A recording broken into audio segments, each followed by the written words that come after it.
Selamat pagi. Awal tahun 2022 ini, bulan ini, kita akan memulai tahun ini dengan serial yang baru, serial yang fresh gitu ya, untuk memulai tahun 2022. Kemuliaan Tuhan. Kemuliaan Tuhan. Siapa yang nggak mengalami kemuliaan Tuhan? Oke, paham berarti ya? Siapa yang mau mengalami kemuliaan Tuhan di tahun 2022 ini? Oke, nice. Nah, ini feedback yang kayak gini bikin saya lebih pede. Terima kasih. Disimak berarti gitu. Oke. Yang bagian pertama ini kita akan sama-sama mencari tahu mengalami kemuliaan Tuhan itu seperti apa. Karena di tahun 2022 ini dan pasti banyak tahun-tahun ke depannya, banyak hal menjadi rahasia buat kita, benar nggak? Banyak hal yang kita tuh bertanya-tanya maksudnya Tuhan, bertanya-tanya kenapa kejadian sama saya sih hal kayak gini. Biasanya itu hal yang nggak baik, benar nggak? Kalau ditanya Tuhan kenapa ini kejadian sama saya, nggak mungkin tiba-tiba misalnya gitu ya, Prince William, ini kalau saya ngomongnya Prince William gitu ya, Prince William tiba-tiba ngelamar saya, itu kan nggak mungkin tiba-tiba saya bertanya Tuhan kenapa kayak gini, nggak mungkin, itu impossible gitu kan, langsung iya aja iya gitu kan. Oke. Kalau kita nanya sama Tuhan mesti itu sesuatu yang nggak enak buat hidup kita, ataupun sesuatu yang bukan dalam rencana kita. Itu biasanya kita tanyain. Dan momen pergantian tahun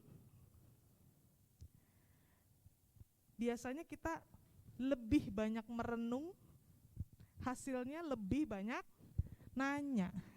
Kenapa Tuhan? Kok kejadiannya kayak gini sih Tuhan? Yang ke depan nanti maunya jadi kayak apa ya Tuhan? Lebih banyak nanya kayak gitu. Dan berbagai kemungkinan akan terjadi di tahun ini, benar nggak? Bisa jadi tiba-tiba kita melejit, sukses, baik dalam spiritual, dalam finance, dalam pelayanan, dalam keluarga. Ini nggak ada yang amin, nggak ada yang kepingin ya. Saya menantikan, tapi nggak ada yang mengaminkan. Gimana dong? Saya nggak akan ngulang. Jadi perhatikan aja baik-baik.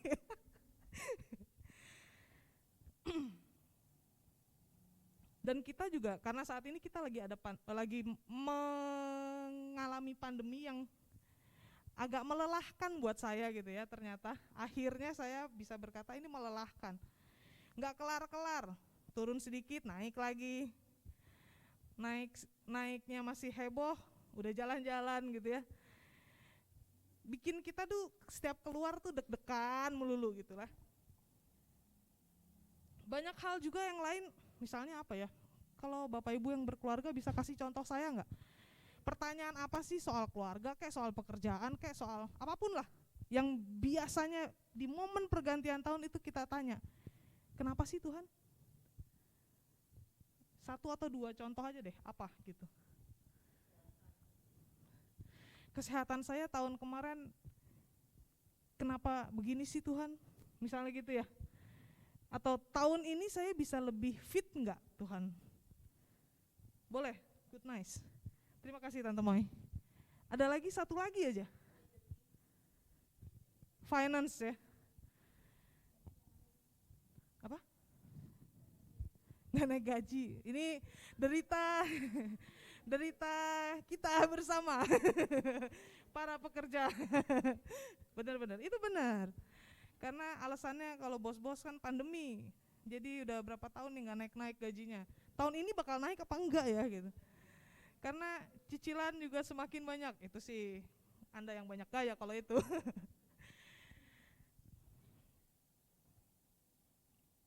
Thank you loh. Gaji nggak naik. Masuk Pak Eko. Makasih Meris, makasih Evrin. Oke, nice. Dan pertanyaan dan keraguan kita, tapi di dalam pertanyaan itu biasanya karena ini adalah momen tahun baru, ini merenungkan juga bagian dari gimana hubungan kita sama Tuhan. Di tengah perenungan dan pertanyaan itu muncul di lorong ujung sana gitu ya, muncul cahaya dikit lah gitu. Secercah harapan, bahasanya gitu ya. Ada nggak om tante yang merasa, ya nggak usah jauh-jauh banget lah, ujung banget kayaknya kok kita jauh banget gitu sama Tuhan gitu ya. Janganlah, di depan sana gitu ya, ada harapan. Dan ini yang kita alami bersama, benar nggak? Perenungan, pertanyaan, tapi kita juga ada harapan di sana. Walaupun kita kadang-kadang terlihat sangat cemas, sangat pesimis, tapi dengan adanya harapan kita bisa sedikit optimis. Nice, thank you. Ini yang begini, yang begini nih. Walaupun ada pesimis, tapi kita bisa optimis sama Tuhan. Oke. Dan kita, apalagi om tante yang usianya lebih banyak dari saya gitu ya, pengalaman bersama Tuhan itu membuktikan bahwa dengan keterbatasan kita, dengan ketidakmampuan kita, ada yang bantu kita, ada yang nopang kita yang lebih besar dari kita, yaitu Kristus. Yes. Dan ini yang bikin kita jadi, yes, I need God. Iya, saya perlu Tuhan. Saya perlu kuasa Tuhan untuk melalui kehidupan ini, untuk melalui 2022 ini. Nah, kita akan sama-sama baca di dalam Yohanes 11 ayat yang ke-40. Yohanes 11 ayat 40. Jawab Yesus, bukankah sudah kukatakan kepadamu, jikalau engkau percaya, engkau akan melihat kemuliaan Allah. Amin. Silakan duduk. Berbahagialah yang membaca, merenungkan, dan melakukan firman Tuhan. Tuhan Yesus memberkati. Nah, dalam Yohanes yang ke-11 ini secara singkat akan saya versi singkatnya, sangat-sangat singkat. Yohanes 11 ini ceritanya ada 3 orang temannya Tuhan Yesus, saudaraan mereka. Yang satu sakit, waktu masih sakit dikasih tahu ke Tuhan Yesus. Tuhan Yesus, temannya Tuhan Yesus lagi sakit. Oh ya oke, kata Tuhan Yesus gitu ya. Oke. Bukannya Tuhan Yesus datang nengok, yang dia lakukan adalah pergi menjauh. Dan akhirnya temannya Tuhan Yesus ini meninggal. Begitu dikasih tahu meninggal, oke, kata Tuhan Yesus. Kita baru ke sana. Gitu ya, kurang lebih ceritanya seperti itu. Nah, pada bagian yang pertama ini kita akan belajar tentang jikalau engkau percaya, tadi ada bacaan kita, jikalau engkau percaya, engkau akan melihat kemuliaan Tuhan. Jadi penting buat saya, penting buat om tante, buat kita semua untuk menumbuhkan kepercayaan kepada Tuhan. Om tante, teman-teman semua percaya sama Tuhan? Bukan amin yang saya perlu, percaya sama Tuhan? Oke, nice. Masalahnya, sebenarnya jangan jadi masalah ya. Tetapi apakah kita benar-benar mempercayakan hidup kita sama Tuhan? Itu adalah sebuah pertanyaan ya. Pertanyaan yang besar. Nah, bagian yang pertama ini pernyataan Yesus tentang sakitnya Lazarus. Dalam Yohanes pada ayat yang keempat, Yohanes 11 tadi. Ya, kalau ada om tante yang mencatat, ini kurang lebih di seputaran Yohanes 11 aja gitu ya. Ayat yang keempat, Ketika Yesus mendengar kabar itu, ia berkata, penyakit itu tidak akan membawa kematian, tetapi akan menyatakan kemuliaan Allah. Sebab oleh penyakit itu, anak Allah akan dimuliakan. Dengan jelas Tuhan Yesus bilang, sakitnya Lazarus ini tidak akan membawa kematian, tetapi akan membawa kemuliaan Tuhan. Tapi yang kejadian tadi seperti yang saya ceritakan, Lazarus ini meninggal. Jadi yang Tuhan bilang itu bohong, omong kosong. Karena kita udah tahu cerita keseluruhannya, ya kita bisa bilang itu melihat kemuliaan Tuhan. Tapi waktu itu kejadian, gak ada yang tahu kalau terakhirnya itu bagus gitu loh.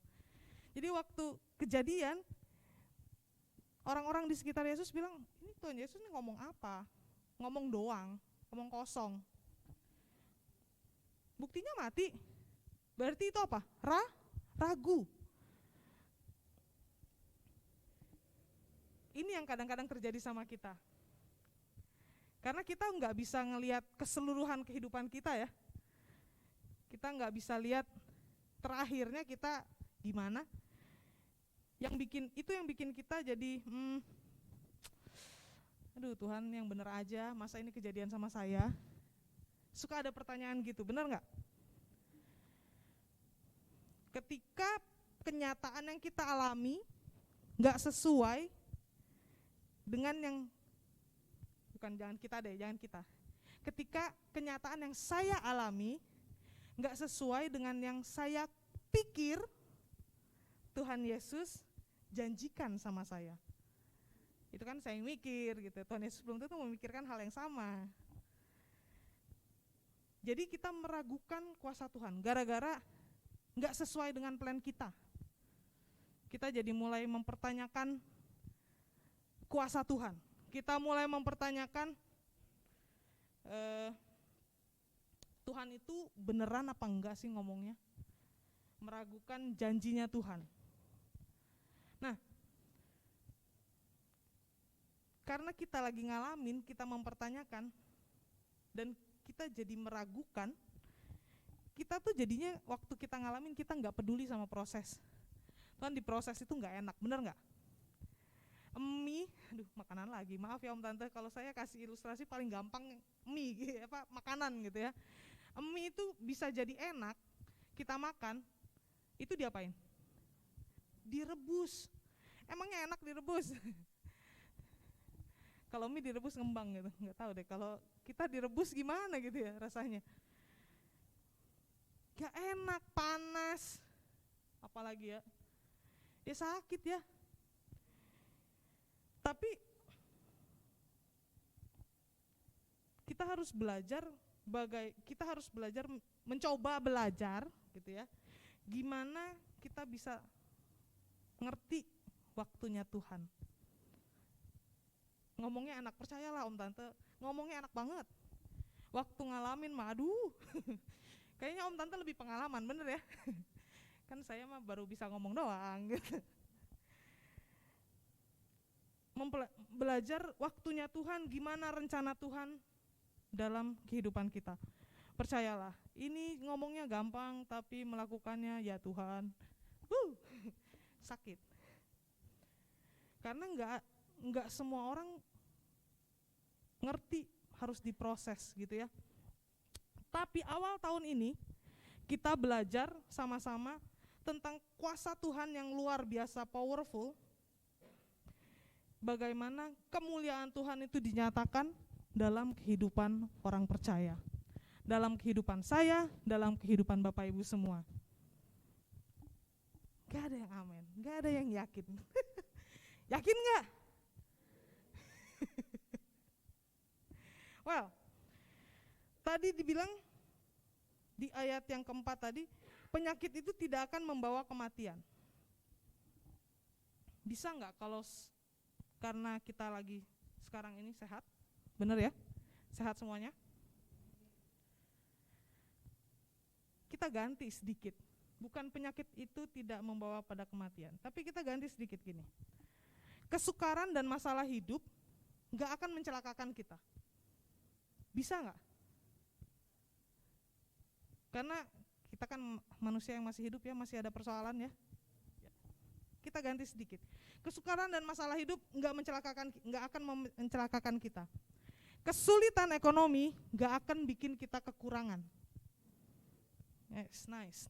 Amin. Terjadilah padamu seperti yang kau yakini.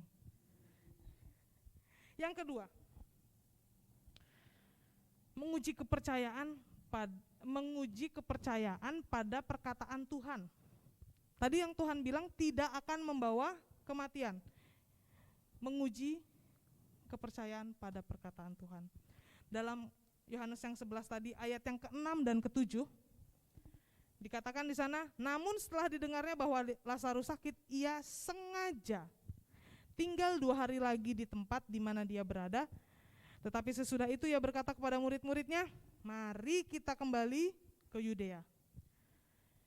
Lazarus ini tinggalnya di Betania. Yudea sama Betania tuh deket gitu ya. Tapi yang Tuhan lakukan adalah pertama pergi menjauh dulu. Baru setelah dibilang sengaja tinggal 2 hari lagi di sana, baru dia ngajak murid-murid balik ke arah rumahnya Lazarus. Yang dilakukan Tuhan Yesus tadi adalah menunda dan menjauh.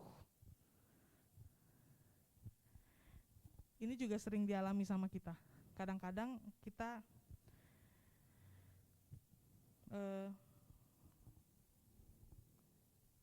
lagi butuh-butuhnya banget pertolongan Tuhan. Kita lagi udah di titik paling bawah gitu.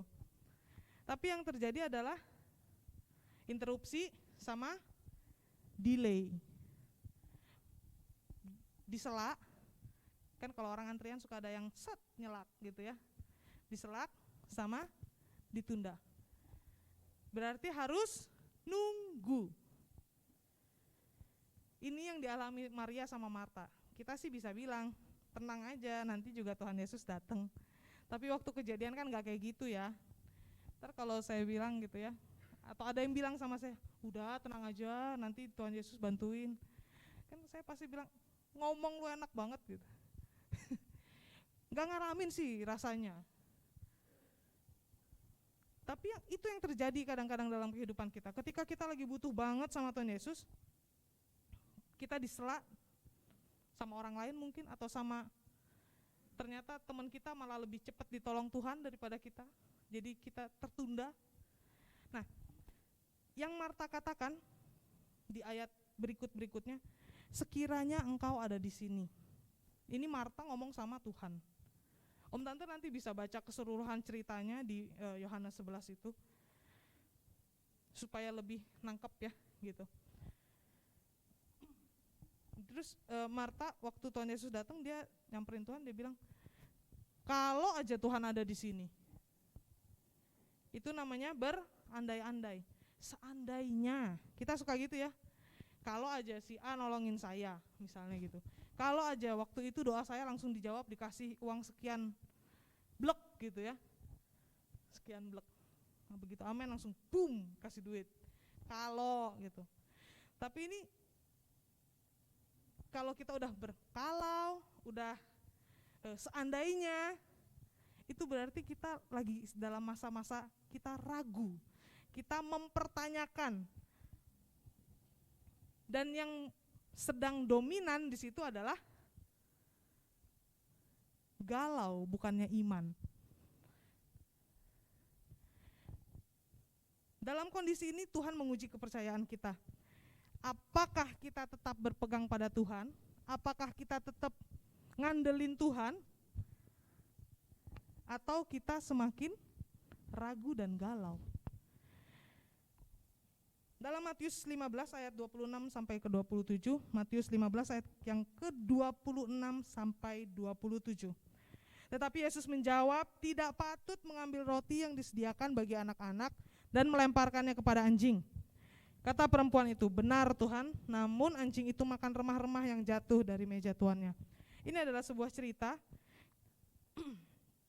ketika seorang ibu dari Kanaan minta tolong sama Tuhan. Perhatikan baik-baik, ibu dari Kanaan. Dia bukan bangsa Israel. Yang Tuhan bilang ini, kalau saya bilang ya Tuhan ini kayak kasar banget. Di andai-andainya gak enak banget gitu. Gak patut mengambil roti buat anak-anak dilemparkan kepada anjing. Berarti di andai-andainya si orang ibu dari Kanaan ini adalah ya itu ya adalah anjing gitu ya. Pip gitu. Tapi ini Tuhan menguji kepercayaan. Sekali lagi, ini waktu ibu ini datang sama Tuhan, Tuhan menguji. Nah, dan melihat kesungguhan. Dan ini kalau orangnya diginiin, dia tetap percaya sama Tuhan enggak? Ketika terjadi interupsi dan delay tadi, kita tetap ngandelin Tuhan enggak? Yang terjadi sama ibu ini, dia bilang gini, ya enggak apa-apa deh Tuhan, saya enggak perlu pertolongan yang gede-gede lah. Saya nggak perlu roti yang bulat gede gitu, tapi saya cuma perlu remah-remah. Om Tante pernah lihat remah-remah yang gede nggak? Kalau yang gede itu potongan, bukan remah-remah. Yang nanti akan kita lakukan, roti dipotong-potong, bukan remah-remah roti, bener ya? Kalau remah roti biasanya dirapiin, buang. Paling kalau nggak kayak gitu, mamahnya ngomel-ngomel, bener ya? Maaf ya mamah-mamah. Tapi ibu dari Kanaan ini dia bilang, gak apa-apa Tuhan, saya cuma butuh remah. Yang dia minta benar-benar menurut dia, ya emang sih saya nggak pantas lah minta bagian itu, saya nggak pantas. Bukan potongan yang dia minta, saya cuma pantas minta sedikit aja pertolongan.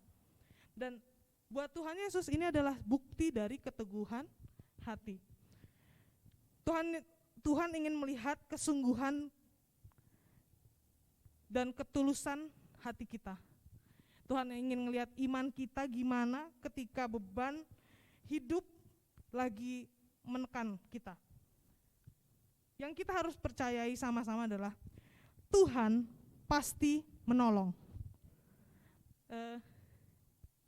Gue sempat cerita gak ya soal khotbah ini sama lu, Dep? Enggak ya? Kayaknya enggak ya, karena waktunya saya lagi agak buru-buru, ikut papa, nemenin papa, terus lagi ada yang dikerjain juga. Tapi lagunya Debbie nyambung.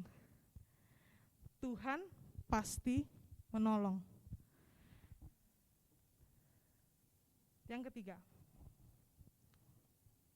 Om Tante yakin gak Tuhan pasti nolong? Boleh loh sama-sama kita ngomong yuk. Tuhan pasti tolong. Tuhan pasti tolong kita melewati 2022. Tuhan pasti tolong kita dalam segala permasalahan hidup kita ya. Yang ketiga, pengakuan Marta. Ini sesuatu yang menurut saya beda. Biasanya orang ngomongin saudaranya Marta, Maria. Biasanya orang puji Maria gini, Maria tuh duduk di kaki Tuhan, Maria tuh gak sibuk sendiri, Maria itu dengerin Tuhan lagi ngomong, Maria itu ya titik-titik-titik, katakanlah suci banget lah kalau bahasanya gitu ya. Tapi Marta selalu dibilang gini, jangan kayak Marta, Marta tuh sibuk sendiri, gak jelas, nanyain menu lah, nanyain nyiapin inilah, itulah, lari sana, lari sini, ngerjain yang gak jelas. Marta selalu dipandang sebelah mata. Marta selalu dibilang gak spiritual, kurang suci, kurang rohani. Tapi di ayat yang ke-27 dalam Yohanes yang ke-11, ini jawaban Marta. Ya Tuhan, aku percaya Engkaulah Mesias, anak Allah, Dia yang akan datang ke dalam dunia. Pengakuan bahwa Yesus adalah Mesias bukan dikatakan sama Maria, tapi dikatakan sama Marta. Nah, kalau Om Tante nanti di rumah baca tuh keseluruhan ceritanya, yang nyambut Tuhan Yesus waktu di pintu gerbang kota, mungkin kalau karena ini pas kebetulan saya juga habis dari Lampung, Kalau di desa masih ada yang namanya gapura ya. Gapura tuh tempat orang nyambut apa gitu ya, dari luar kota, keluarga misalnya kalau datang nggak tahu alamatnya atau lupa karena kelamaan nggak pulang kampung, dijemputnya di gapura. Biasanya paling gampang karena dia tuh tinggi, gede, nandain tulisannya selamat datang gitu ya. Itu yang dilakukan Marta. Begitu dengar dikasih tahu orang, ini kayaknya ada rombongannya Tuhan Yesus datang. Kata si Marta buru-buru langsung ke gapura, dia nyambut Tuhan Yesus. Yang nyambut itu Marta, bukan Maria. Jadi Marta dalam kejadian ini, dalam cerita ini, Marta itu terlihat sangat aktif untuk berkomunikasi sama Tuhan. Ketika kesukaran datang, kedukaan dan kebingungan, ketika permasalahan hidup lagi datang, Marta aktif komunikasi sama Tuhan. Marta aktif ngobrol sama Tuhan, dan ini notes-nya, catatannya. Dia membuat sebuah pengakuan yang sangat penting. Yang menurut saya pengakuan ini dilakukan sama murid Yesus cuma satu, Petrus, yang terkenal, the great confession gitu ya. Ya Tuhan, aku percaya Engkaulah Mesias. Dan berarti dalam pergumulan dalam kehidupannya, dalam dukanya Marta karena kehilangan saudaranya, dia membuat sebuah pengakuan yang wow gitu ya. Dia bisa membuat sebuah pengakuan yang lebih dari yang dipikirkan orang. Walaupun dia sudah membuat pengakuan, tetap aja tapi ada titik keraguan. Dia bilang, tapi ya udah bau, udah 4 hari dikubur. Sangat kontradiktif. Tapi pengakuan Marta itu ada dasar yang sangat kuat, sehingga Yesus ngomong gini, bukankah sudah saya katakan, bukankah sudah kukatakan.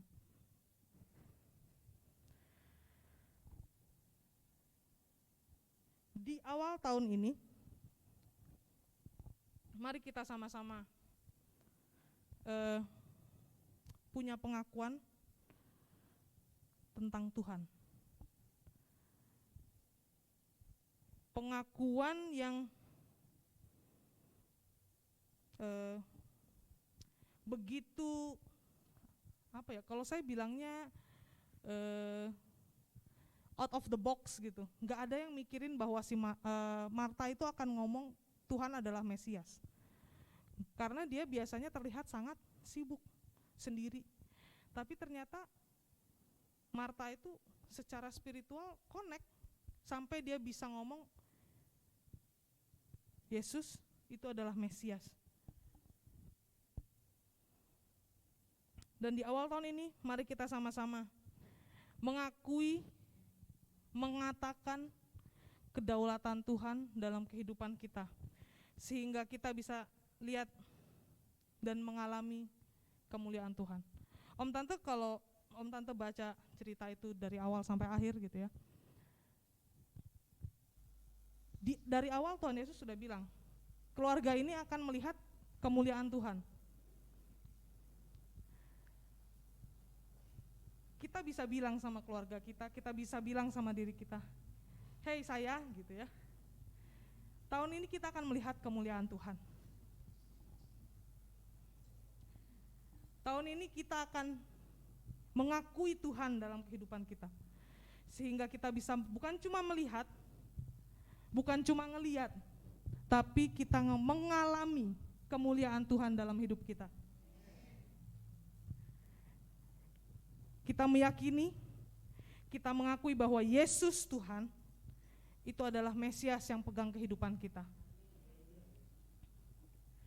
Yesus Tuhan yang penuh kemuliaan bisa membawa keluarga kita, bisa membawa diri kita bisa membawa semua permasalahan hidup kita sehingga kita bisa mengalami kemuliaan Tuhan. Singer silahkan.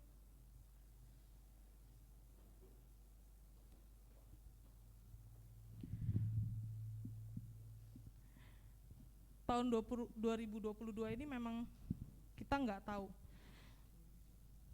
Bahkan kita juga nggak tahu 5 menit dalam kehidupan kita ke depan itu kayak apa.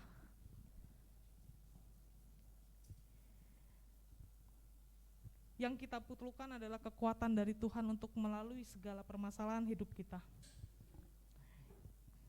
Itu yang kita perlukan.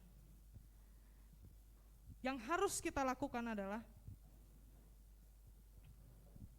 mengakui Tuhan, berdaulat atas kehidupan kita, mengakui kuasa Tuhan itu nyata dalam kehidupan kita, sehingga tahun 2022 ini bisa kita jalani, bisa kita lewati dengan berkat dan mujizat-mujizat yang akan Tuhan nyatakan dalam kehidupan kita sepanjang tahun ini.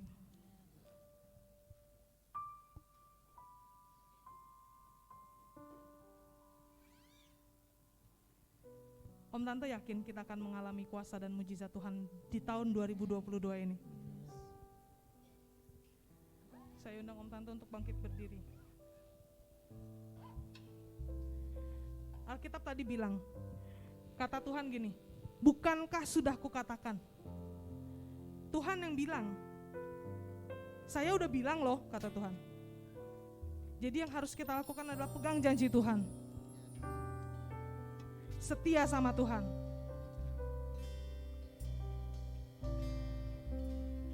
Tunjukkan cinta kita sama Tuhan, sehingga tahun ini kita akan mengalami kemuliaan Tuhan dalam kehidupan kita. Amin.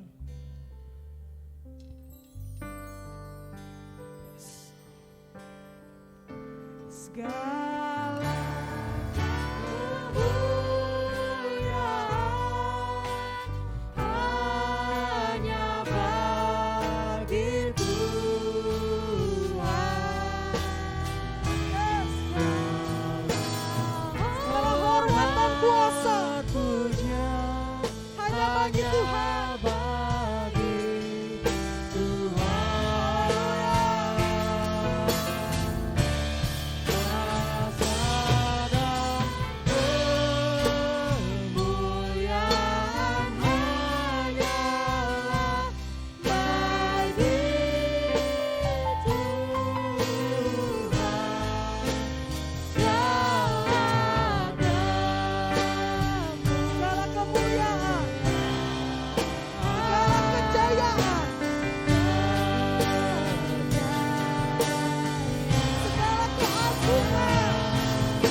kasih Tuhan.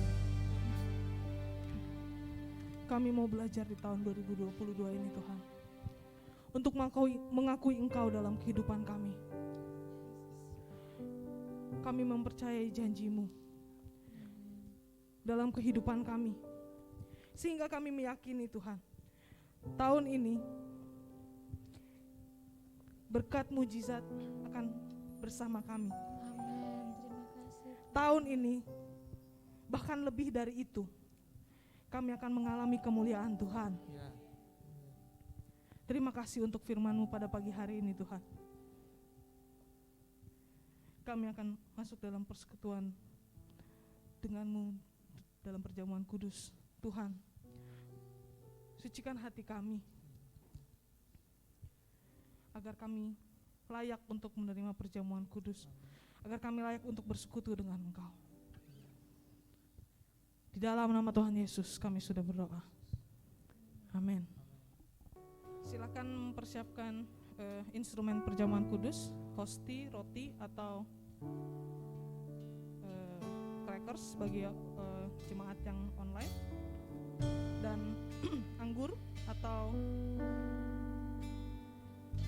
air. Kita akan masuk dalam perjamuan kudus. Kita akan pujikan satu pujian. Salibnya, salibnya.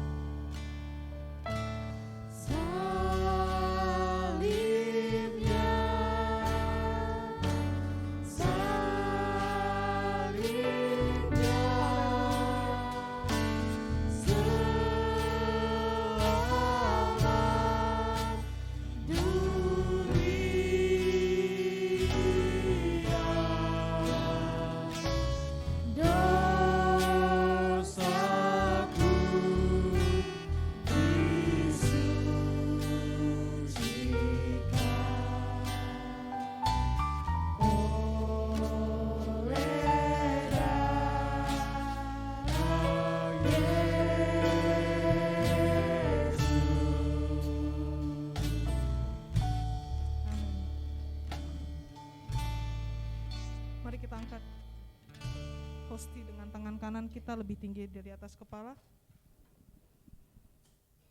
Kita mau tinggikan Tuhan.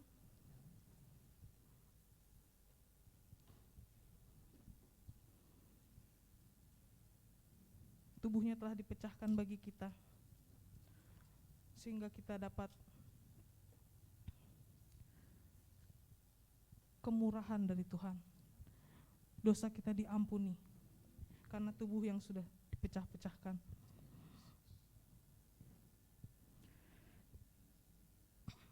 Dan sesudah itu ia mengucap syukur atasnya, ia memecah-mecahkannya dan berkata, inilah tubuhku yang diserahkan bagi kamu. Perbuatlah menjadi peringatan akan aku. Jemaat yang kekasih di dalam Tuhan, jawab pertanyaan ini dengan haleluya, lalu kita akan makan hosti, makan roti ini sama-sama. Bukankah tubuh yang dipecahkan ini adalah persekutuan dengan tubuh Kristus? Haleluya. Haleluya. Di dalam nama Tuhan Yesus Kristus.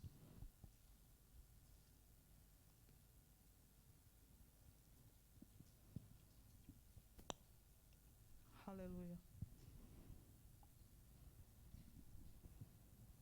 Mari kita angkat cawan lebih tinggi dari atas kepala kita dengan tangan kanan. Kita mau meninggikan dia. Tetesan-tetesan darahnya mengalir untuk menyucikan kita. Tetesan darahnya mengalir untuk menyembuhkan sakit kita. Tetesan darahnya mengalir untuk meneguhkan kita. Demikian juga ia mengambil cawan sesudah makan. Lalu ia berkata, cawan ini adalah perjanjian baru yang dimeteraikan oleh darahku. Perbuatlah ini setiap kali kamu meminumnya menjadi peringatan akan aku. Jawab pertanyaan dengan haleluya dan minum dalam nama Tuhan Yesus. Bukankah cawan yang kita angkat bersama adalah persekutuan dengan tubuh Kristus? Haleluya. Mari kita minum bersama-sama di dalam nama Tuhan Yesus Kristus.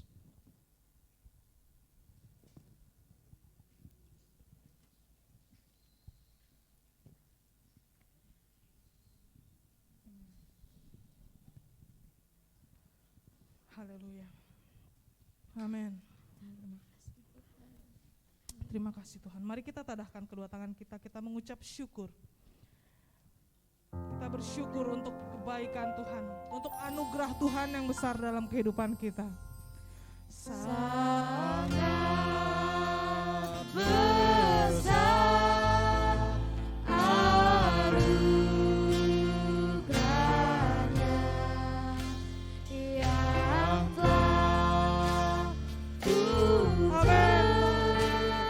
Tuhan terima. Sesat aku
Terima kasih Tuhan, terima kasih. Terima kasih untuk persekutuan dengan tubuh dan darah-Mu Tuhan. Kami siap Tuhan untuk menjalani 2022 ini bersama Engkau. Terima kasih. Kami siap untuk menjalani tahun ini bersama Tuhan dan kami yakin kami akan melihat kemuliaan Tuhan. Amin. Haleluya Yesus. Kami percaya hanya Engkau Tuhan yang berdaulat dalam kehidupan kami. Kami yakini bahwa kami akan menerima kemuliaan Tuhan dalam kehidupan kami di tahun ini. Terima kasih Tuhan karena Engkau telah memimpin kami dan kami percaya Engkau akan terus memimpin kehidupan kami. Terima kasih Tuhan. Kami akan pulang Tuhan. Terima kasih untuk segala berkat-berkat yang Tuhan berikan kepada kami. Kami berdoa untuk segala persembahan, persepuluhan yang dikembalikan kepada Tuhan. Berlipat kali ganda Engkau akan membalas kepada anak-anak-Mu yang taat, kepada anak-anak-Mu yang memberikan dengan ketulusan hati. Terima kasih Tuhan, terima kasih Tuhan.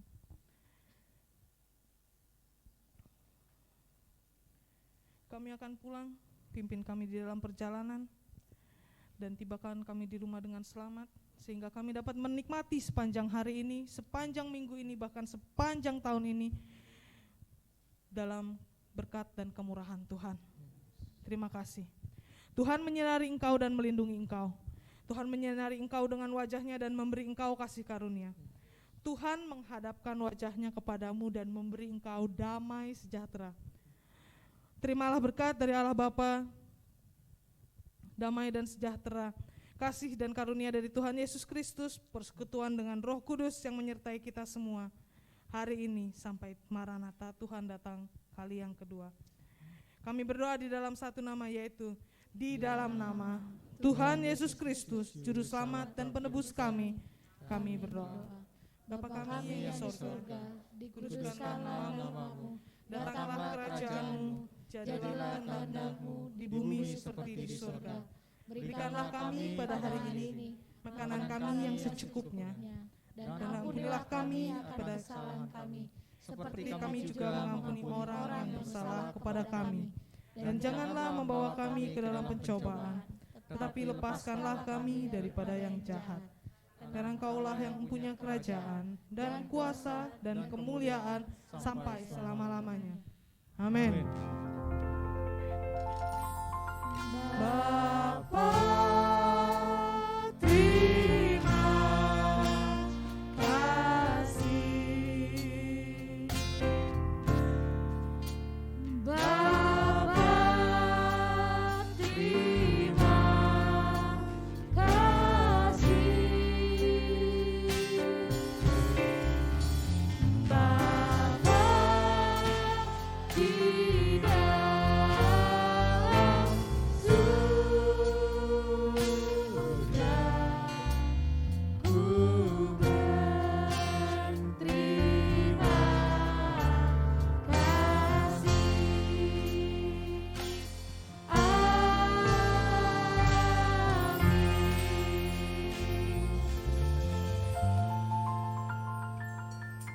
Selamat hari Minggu. Tuhan Yesus memberkati.